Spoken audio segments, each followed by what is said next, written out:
एक राजा के दरबार में एक बुद्धिमान मंत्री था। एक दिन राजा ने अपने मंत्री से कहा, तुम इतने बुद्धिमान हो पर तुम्हारा बेटा मूर्ख है।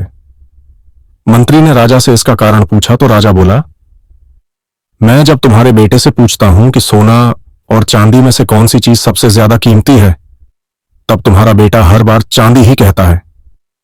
राजा की बात सुनकर सभी मंत्री पर हंसने लगे। मंत्री को बहुत बुरा लगा। घर आते ही उसने अपने बेटे से पूछा, सोने और चांदी में क्या कीमती है? बेटे ने कहा, सोना। तब मंत्री बोला, जब तुम्हें पता है कि सोना सबसे कीमती है तो तुम राजा को गलत जवाब क्यों देते हो? बेटे ने कहा, पिताजी, राजा जब प्रजा से मिलते हैं तो रोज मुझे बुलाकर मेरे सामने एक चांदी और एक सोने का सिक्का रखकर कहते हैं कि इनमें से जो कीमती है वो ले जाओ।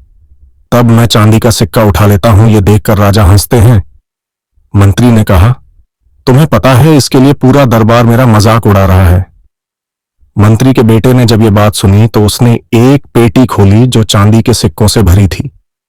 बेटे ने कहा, पिताजी, ये वही सिक्के हैं जो राजा मुझे देते हैं। जिस दिन मैंने राजा को सही उत्तर दे दिया, राजा मुझसे ये सवाल पूछना बंद कर देंगे और मुझे रोज एक सिक्का मिलना बंद हो जाएगा। ऐसा में मेरा नुकसान होगा। मंत्री अपने बेटे की चालाकी से बहुत खुश हुआ। सीख हमें कभी भी दिखावा नहीं करना चाहिए। समय आने पर सबको खुद ही पता चल जाता है कि आप कितने योग्य हैं।